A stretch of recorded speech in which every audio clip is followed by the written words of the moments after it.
Welcome to Truth Be Told. Today is going to be a fun one. We've got a great guest, Tony. This is going to be a lot more light and a lot more fun than the last hour. As great as it was a little, it's heavy stuff talking about that. I'm looking forward to it.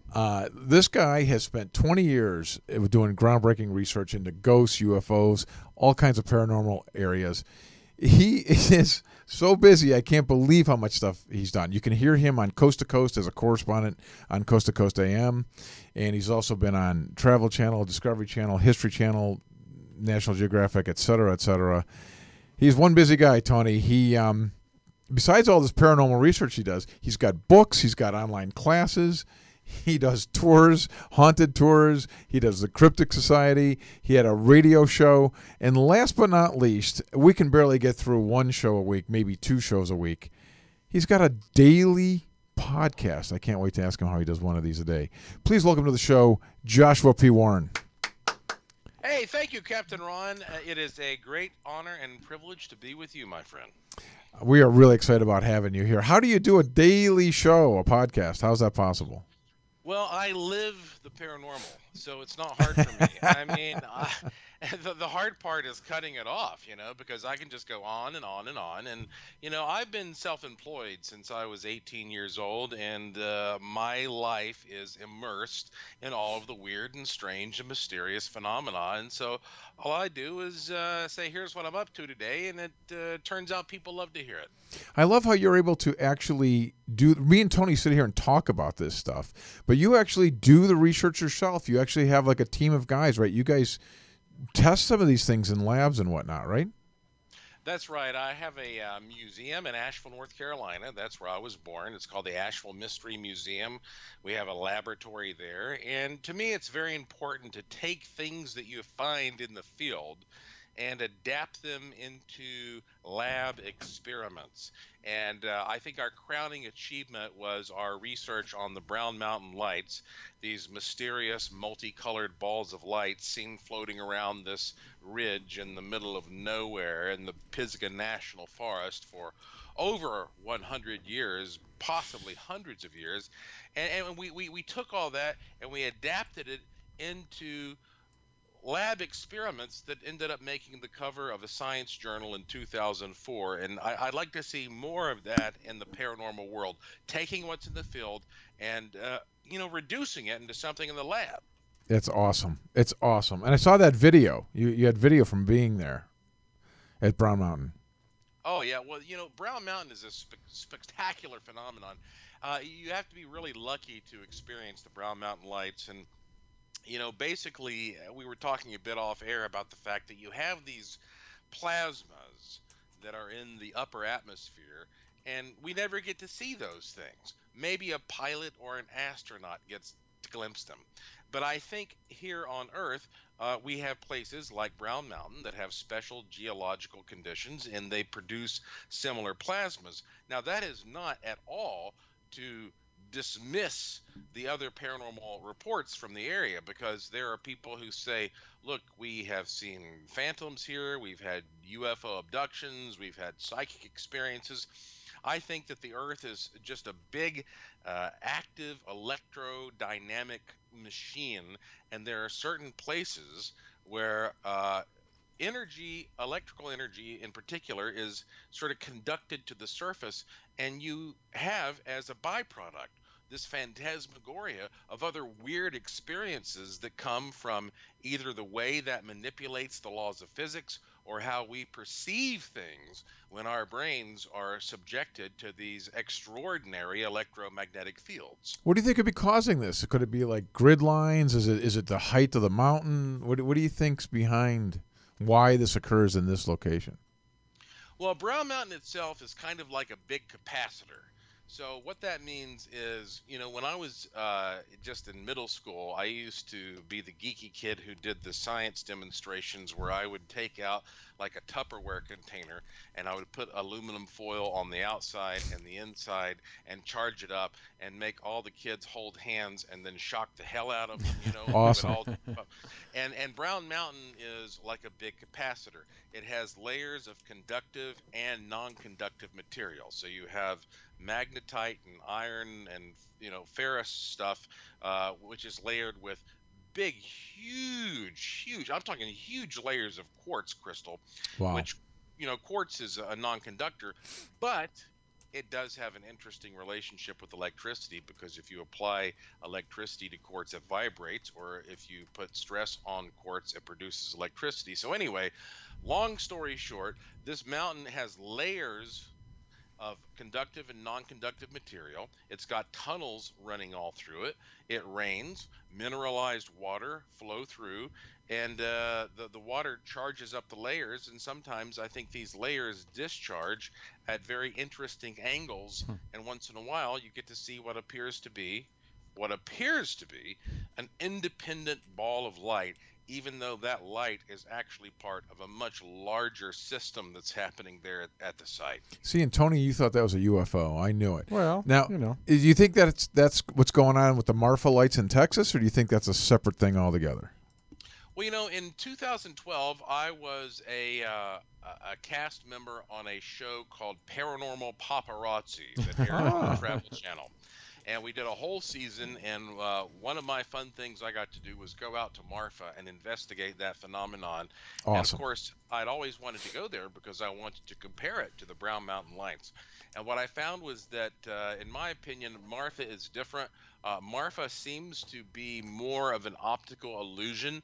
To be honest with you, I don't know what the explanation is. I mean, with Brown Mountain, because it was an hour down the road from me, I spent 15 years camping up there and Wow. taking measurements and bringing experts. So I can tell you a lot about Brown Mountain, but I spent just a couple days at Marfa, so I don't know what's causing that illusion, but I do think it's similar to a mirage. Cool. A mirage, like the Vegas hotel. we're going to get to Vegas for a while I because know, Joshua's but got some Vegas I was stuff trying to coming weave up. that in there for a reason. Oh, but, nice work. Thank you. Before we get to your Vegas event, the big question I really want to ask you about, because Tony and I last year went down to the Roswell, what was it, 70th anniversary of Roswell, and we're big fans in the Roswell stuff. Tell us a little bit real quick about the Roswell debris. Somebody sent you some Roswell debris, and you still have it? Yeah, boy, I tell you, I could talk to you for hours about Roswell, and you would find all of it interesting. Yes, we would. Okay, let's see. Gosh, how long has it been? 13 years ago, the Discovery Channel hired me to be part of a television show that it was a pilot they were shooting called X Ops. And they had a budget of, I think, around $300,000 to shoot this pilot, and we had like the A team. I mean, we had great people, including the late Jim Mars, who was one of my best friends. Yeah. And Wow. oh yeah, That's too bad. Yeah, and we went to Roswell, and the whole time, and I'm telling you, Captain Ron, I swear to God, we were being followed the whole time by weird, I don't know, call them men in black, call them whatever you will. All these weird people were following us around. I could go into great detail about the weird stuff that happened, but finally, once we captured things that were absolutely amazing, guess what? Suddenly, everybody involved with the project at Discovery just disappeared. You'd call their home number and somebody would pick up the phone and then hang it up.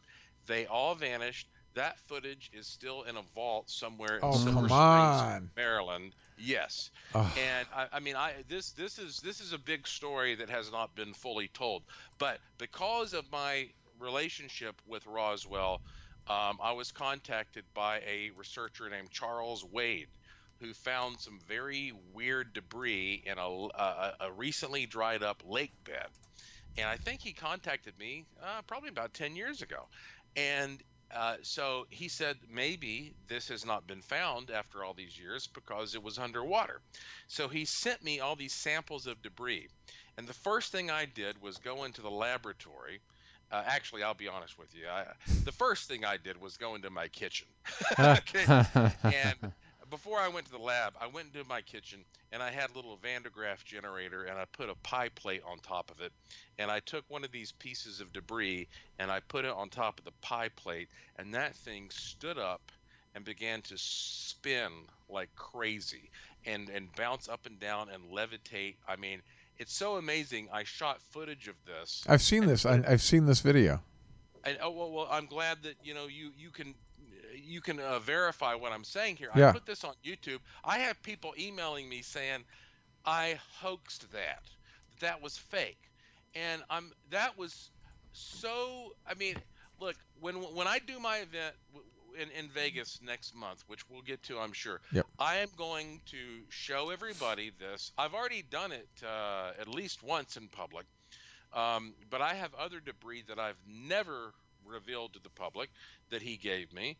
I'm going to put all this in an electrostatic field. I'm going to show everybody how it works, and they can go and play with it themselves, so everybody will realize there is no trickery going on here.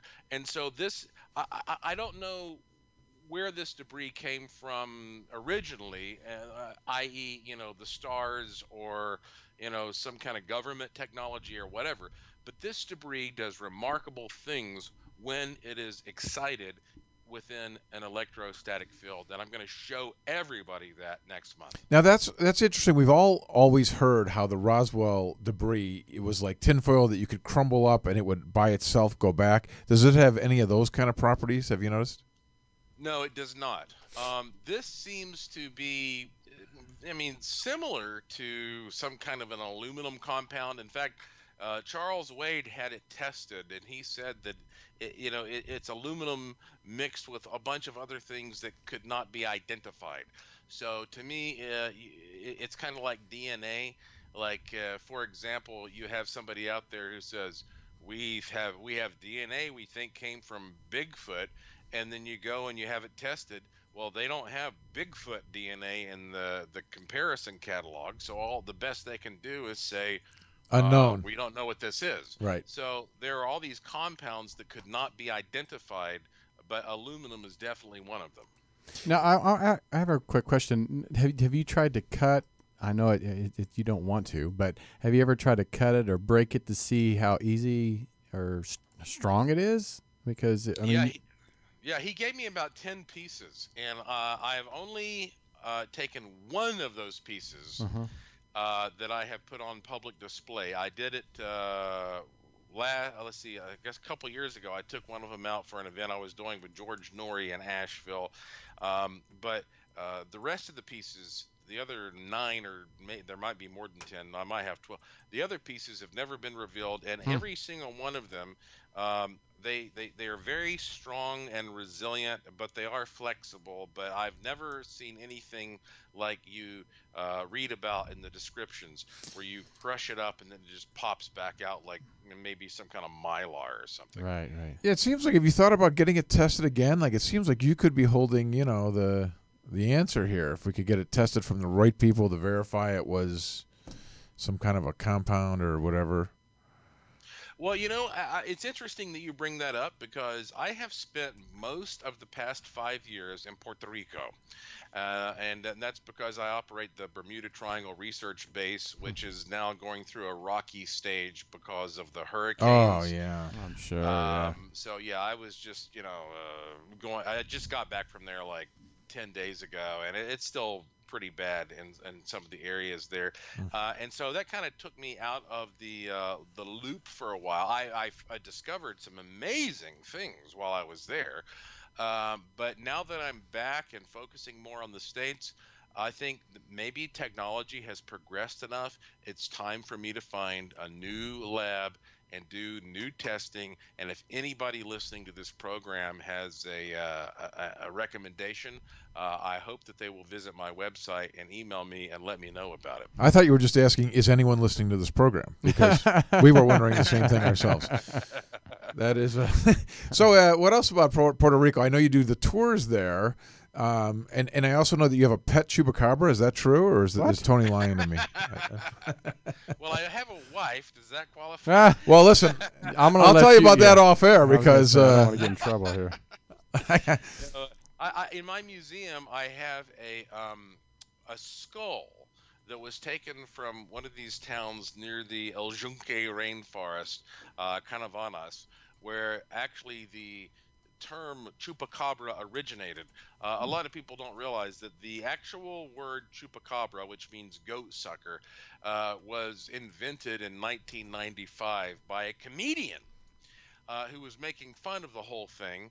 But the activity of livestock being drained of blood and all that goes back at least to the early 1900s. I mean, in 1975, there was a big thing called the Vampire of Mocha in another town there, where livestock was having its blood sucked and all that. So anyway, I have this skull that is from Canavanas, where the original sort of popular chupacabra story originated, that is in my museum. And to be honest with you, I believe this is some kind of a weird dog skull. I think it's canine. Oh. And but I've not had it tested. That's one of those things. Now that I'm back in the States, why not? I may as well get it tested. So I have this. I mean, it's a real skull, and apparently the people in the community associated this skull with the creature that was doing those things. You got a lot. You got a lot of testing to do there, buddy. You're going to have to get a lab on On notice, yeah. All right, on 24-hour retainer. hotline. It never ends. I mean, that's the thing. It never ends. I'm not kidding you. Every single day, I get 100 to 200 emails from people wanting to give me stuff, and I have to be very selective about what I, want to spend my time on. I mean, for example, sometimes people contact me and they're like, well, I have this knife that this guy used to kill his whole family. And I'm like, I don't want that. I don't want that kind of stuff. Right. And so and now my buddy Zach Bagans there, who does ghost adventures, he has his new museum called the Haunted Museum in Las Vegas. And that place is full of the most ghoulish, morbid, diabolical stuff you can imagine. I bet. I'm sure he would take it, but I don't want to take something that was used to kill a family. And I also, I don't have time to address the needs of each of these people who are like, well, this is my little baby, but I want to give it to you. So it's a big job when you have a museum, because there aren't many people who have a mystery museum.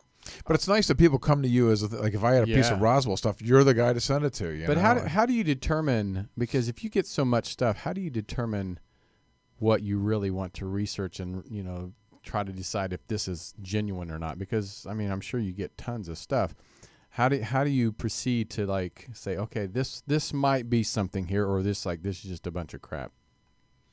Well, most people, they send me an email and they tell me what they've got. And this may sound mundane, but the first thing I do is look at how the email is constructed. I mean, is it maniacal rambling, or are these cut out from magazine letters? Yeah, exactly. Yeah, wait a minute, that might be a flag. So, and I have good friends who are brilliant, who are just not good writers. So I realized, you can't be so petty to strictly judge someone on their email skills, but you can tell quite a bit about a person from just the way they send you an email and how they present it to you. And so if I get an email that sounds like it's coming from some kind of a rational individual who actually has something substantial, well then, maybe I'll follow up with a phone call and I'll talk more about it. And then eventually I have to make sure they really want to send it to me, because like the show American Pickers on the History Channel, right. Sometimes they go to somebody's house to buy stuff, and when it comes to the point where you're going to sell it, the person suddenly is like, oh, I don't really want to sell this. Yeah. And you're like, oh, come on. I'm here. You brought me all the way out here. So you have to make sure that person's willing to part with it. Right. So there, it's a pretty standard process that you go through. But it begins with, does this sound like a credible thing coming from a credible person with a good provenance? I'm curious, because this really stuck out to me, because truth be told, this is our show, but the will of mastery. So I want to know, what is the will of mastery? Is this something you created, something that was brought to you and you just kind of brought it to the public. Give us a little rundown of what that is. Well, thank you for asking that, because this is my invention, and here is what it all boils down to. All these years that I have spent investigating ghosts and UFOs and cryptids and psychic phenomena, what I've really been doing is researching the relationship between matter and energy, and how it may be that these bizarro things that aren't supposed to happen. How is it that something is able to materialize or manifest?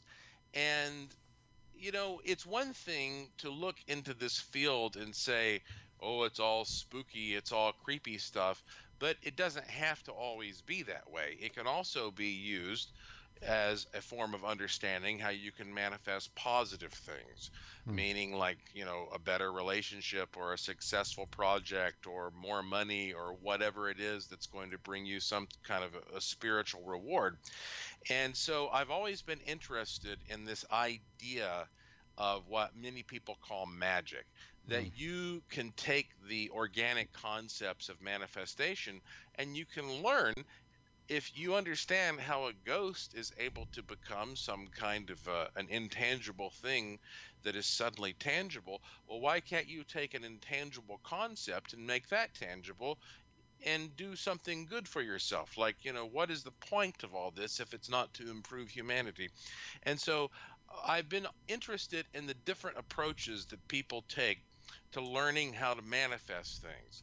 And what I have found is that you might talk to somebody who says, well, I'm into wishing machines. They work great for me. And I was just going to ask you, is this different than the wishing machine? Because you're a fan of that as well.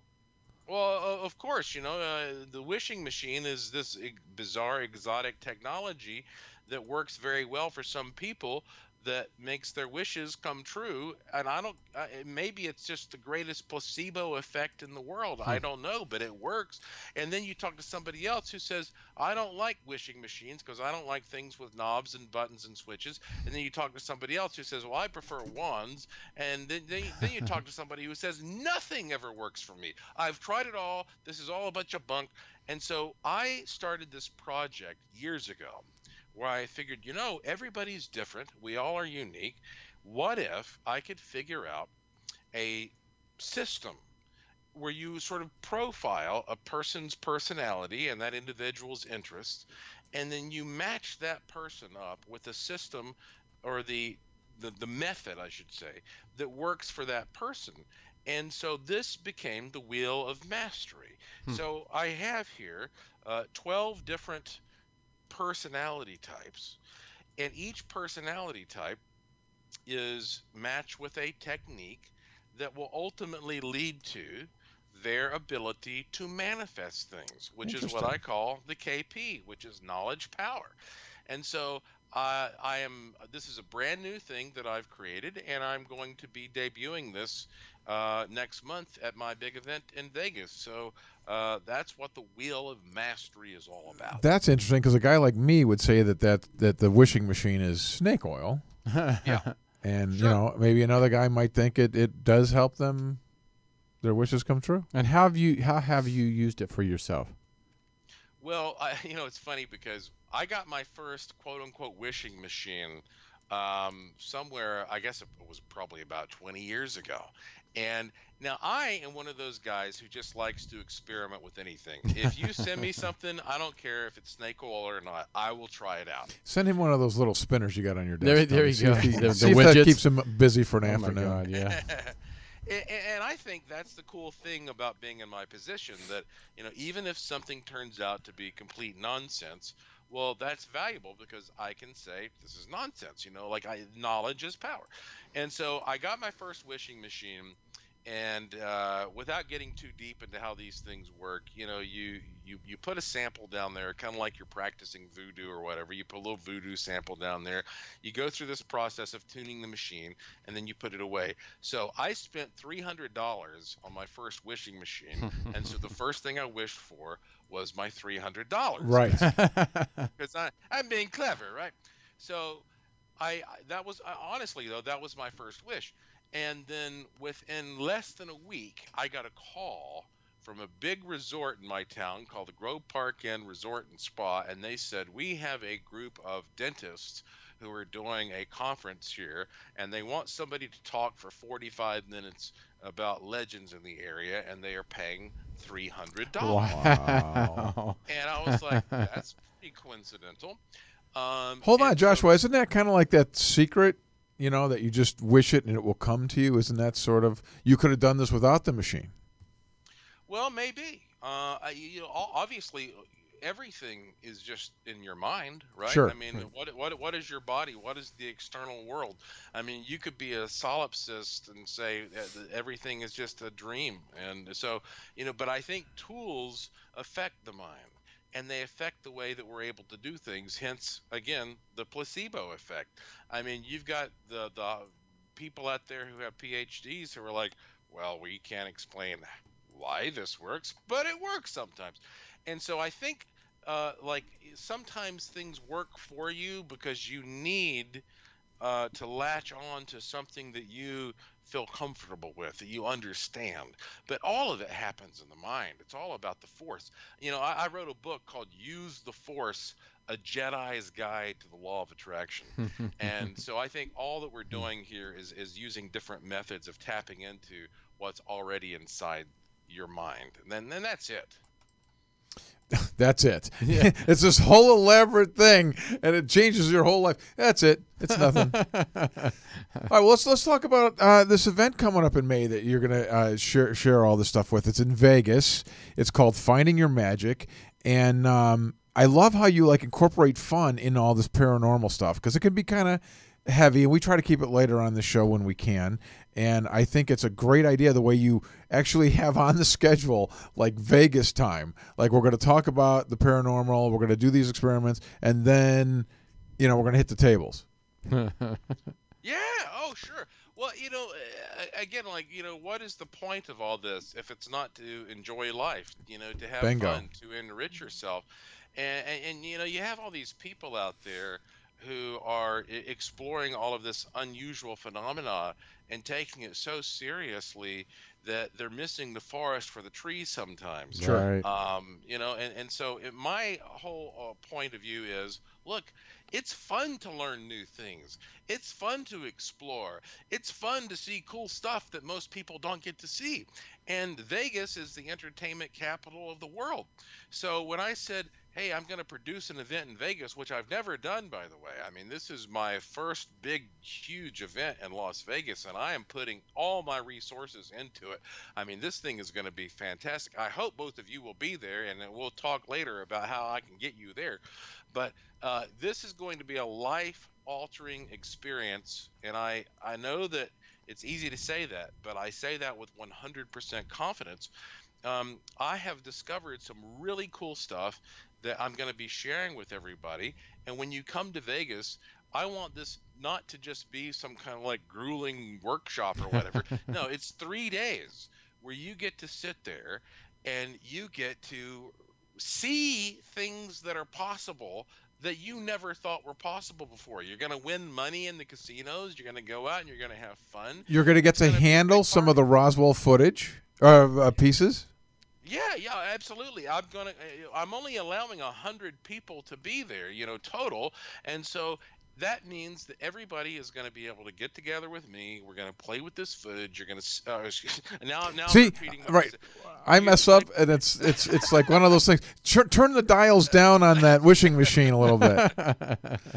You get to play with the debris, and you will get to see for yourself because we live in this cyber world, and that's not real. I mean, there's no substitute for you being there, right there, face to face with the stuff in your hands and seeing how it works and how it operates. And that's why you have to do events like this once in a while. But this is a one-time only event. I'm not going to do this again because I'm doing this just, to debut my new book called Finding Your Magic, How to Hack Reality. Everybody's going to get a free special edition copy of the book. I have all kinds of other free cool stuff I'm going to give away. We have Colonel John Alexander, Dr. Colonel John Alexander, who is one of the men who stares at goats. Yeah. Awesome. He was portrayed by George Clooney in the movie, he's going to be there talking about telekinesis and remote I say that's viewing. the remote viewing stuff. Is the goats where they would stare at the goats and make them fall over just by, mind over matter, right? Yeah, well, I don't know how they did it, but it must be mind over matter, Something. and so I've never stared at a goat and seen it collapse, but you might learn how to do that too.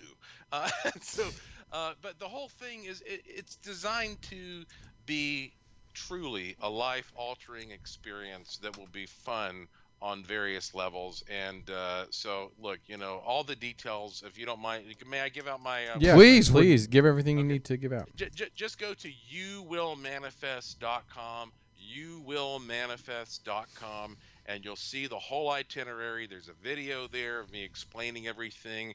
It's coming up now in less than a month, or actually about a month, I guess. And gosh, I don't know if you go to the site and it says sold out in big red letters, then that's it. But otherwise, we may have some spaces left. it's really there's I normally can remember the name of the guest from Coast. I heard this guy on Coast to Coast a few years ago, and he claimed that you could, to a degree, affect outcomes around 6%. You may know who this is, Joshua, and they did an experiment where him and a bunch of people, like they would play craps or they would play blackjack, and they were able to collectively all play at the same time, and they kept track of their playing, and they were able to move the needle a little bit. And you don't know who that is, do you?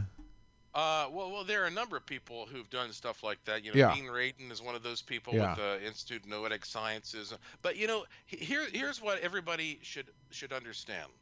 It's one thing to go into some sterile laboratory with a bunch of people with PhDs who are sitting there with notebooks and stuff and trying to see what the odds are of this and that and the other.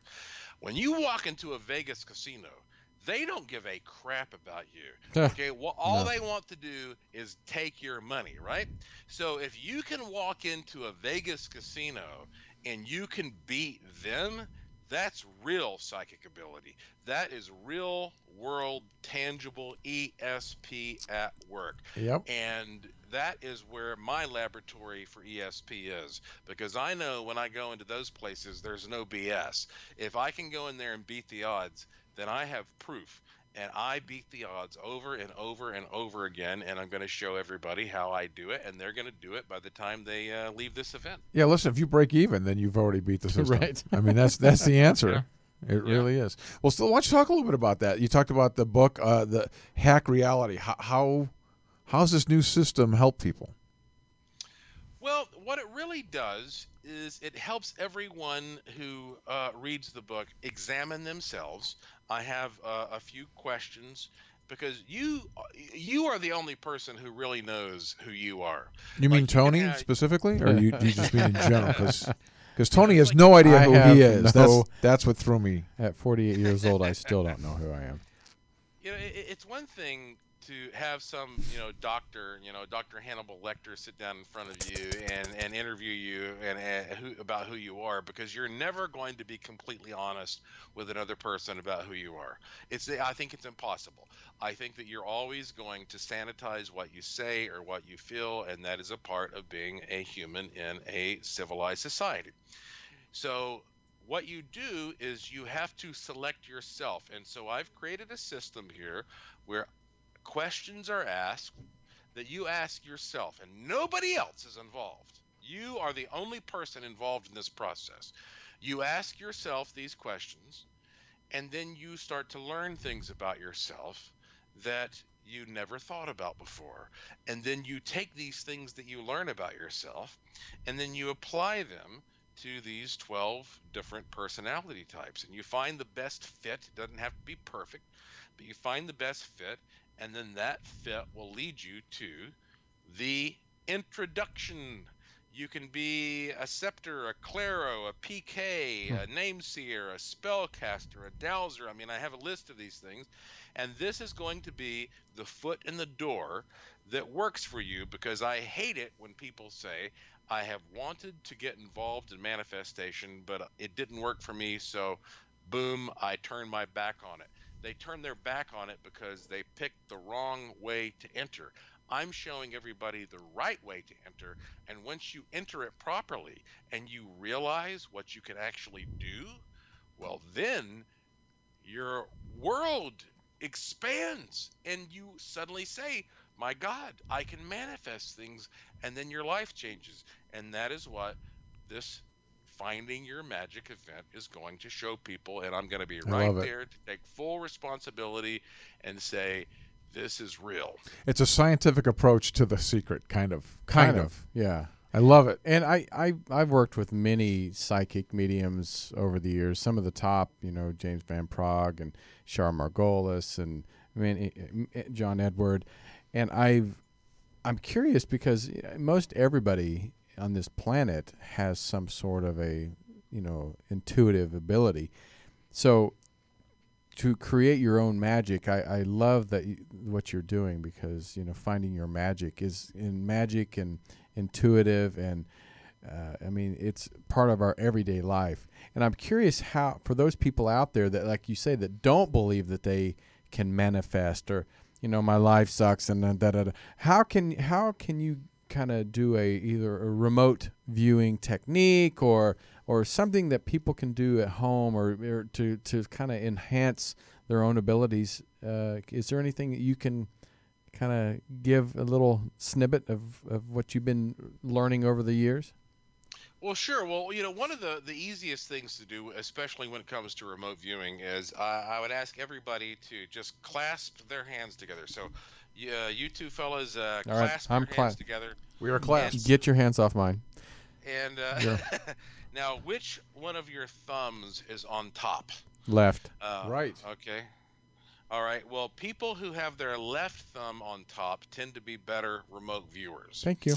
And this is because I think that, well, it is true that the right side of the brain controls the left side of the body and vice versa. Right.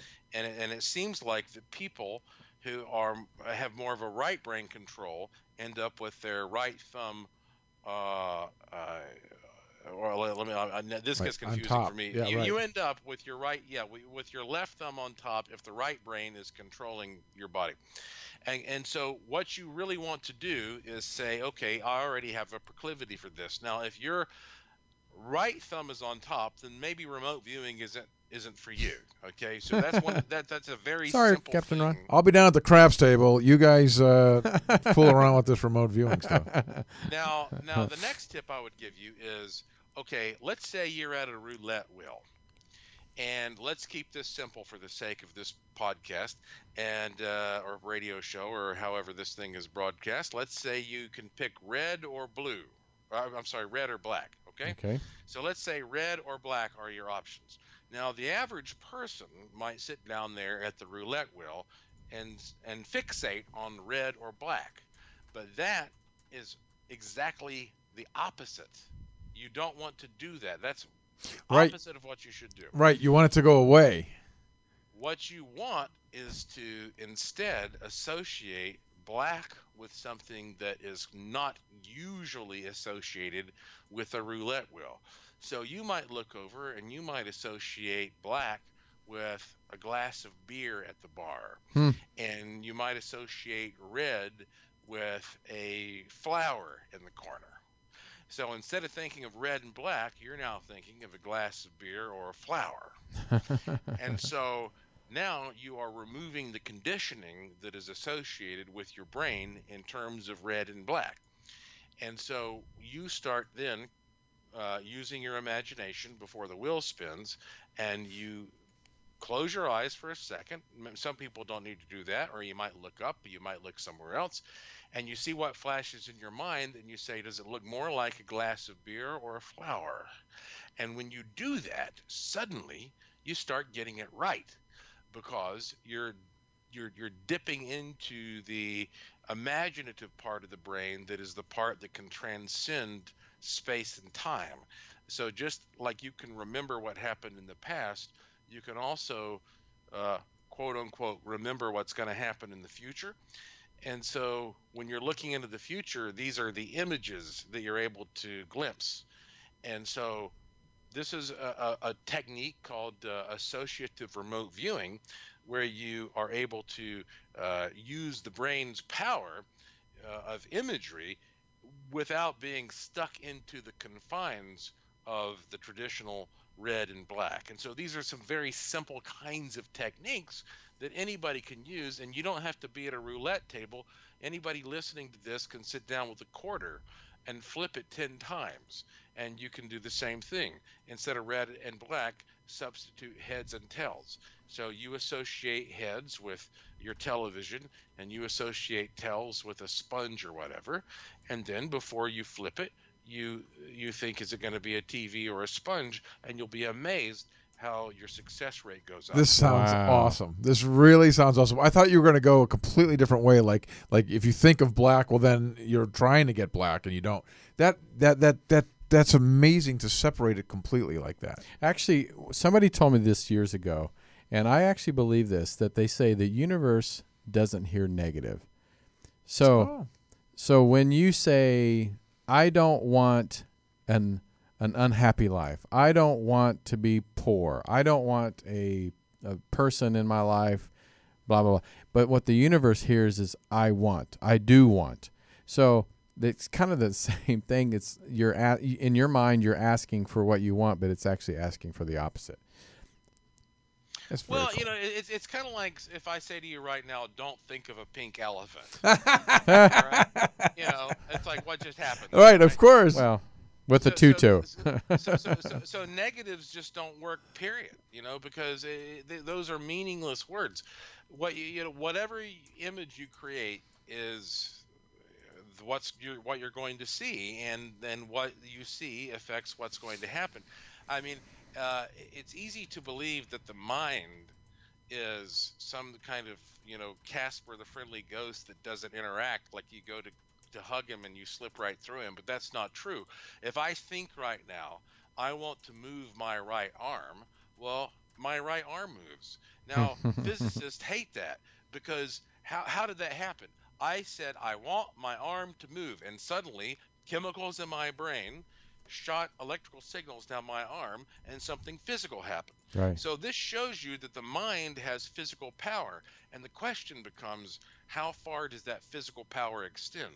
Well, I believe it extends much, much farther than the limits of your physical body. And so that is ultimately what we are dealing with here, is the impact that you can have on your entire experience with this thing called reality. And I'll tell you something kind of funny. My wife and I, her name is Lauren, we have this kind of running joke, but it's always like every time we go to a bar and the bar is empty, within like 5 minutes, somebody's going to come in and sit right next to Yeah. us. Like the whole Hilarious. bar is available, but they're going to sit next to Yeah. us. If it's a Mexican bar, they're going to bring out fajitas shower, and they're going to put the fajitas right next to her, and it goes on, and we joke about, like, the glitch in the matrix or whatever, where why does this always happen over and over and over again? And it may be that there are just dumb little things like that everybody can relate to, that get stuck in your mind body environment relationship. But you can tap into that power, and you can do amazing things with it. And so all the research that I've done these years on how things that are weird manifest is being applied to, okay, let's take all that and manifest great things for ourselves. And that is the whole point of the work. Wow. I mean, you Awesome. you just like an expert in pretty much every. Yeah, it's like we need 12 hours with him. I know. It's like this is just like a summary. So, all right. So we have a few minutes left, and I can't believe the time is almost up. But a lot of our listeners and viewers would love to probably meet you, or maybe work with you in person. How can they do that? Well, I'm telling you, this event that I'm doing next month in Las Vegas, it is the biggest, greatest event that I have ever produced. And I have produced events all over the world. I have produced expeditions to Transylvania and Romania, investigations of the Tower of London, the Mayan temples. I've done a lot of stuff. But this event coming up next month, May 16th, 17th, and 18th at the Excalibur Hotel right there on the Vegas Strip is the biggest, best, most life-changing event I've ever produced. I'm offering everybody a 100% money-back guarantee. If you go there and I do not blow your mind, you just tell me and I'll give you your money back, no questions asked. So this is 3 days to hang out with me. I'm going to blow your mind. You're going to get to play with UFO debris and a bunch of other cool stuff. I'm going to send you home with a lot of free stuff. It'll change your life. And all that is at youwillmanifest.com. That sounds so awesome. Did you pick Vegas because of the Area 51 and the backward UFO stuff, or how did that tie in? Well, it's a combination of things. I was already interested in Vegas because of all the UFO back engineering that's going on there, because, obviously last year the Pentagon admitted that Bob Bigelow was doing a lot of UFO back engineering there in Vegas. But it also turns out that I'm working on a television series with some Vegas magicians right now, where we are digging into reality and perceptions. And I think you can probably figure out, I'm not allowed to say more than that, but I think you can gather why a guy like me might be paired up with some magicians to explore what is real and what is an illusion. That's awesome. Have you ever worked with the Edgar Cayce Institute? It's funny. Growing up in North Carolina, I'm not that far from them, but I've never formally worked with them. I've met a lot of people associated with Edgar Cayce, and of course, being in the Bermuda Triangle, I've done a lot of work around the Bimini Road and his theories on Atlantis, but not formally, no. Yeah, they invited us out to visit the institute, and we'd love to go one of these days. Yeah, it's amazing. Because this to hear his history is just like, yeah, that was a gift to the world. So, and such as you are also a gift, and no doubt. Thank you for being here. We really appreciate you and doing all the research that you do, and we want you to keep it up and definitely come back for another. Right. Josh, why don't you tell our audience where they can reach you or where they can send their piece of the Roswell crash or their whatever they might have found. Or Grandma's knitting needle that she killed Grandpa with. Right. Whatever the case may be. Right. Well, my main website is joshuapwarren.com. There is no period after the P when you type it in there, joshuapwarren.com. You'll find all kinds of stuff, including a section called the Gallery of the Strange that has just a wormhole, the rabbit hole. You'll find my own daily podcast that I do called Joshua P. Warren Daily. It's always short. It's always free. Sometimes it could be 5 minutes. Sometimes it could be 30. And if you scroll down there to the bottom of my homepage, you'll find my email address.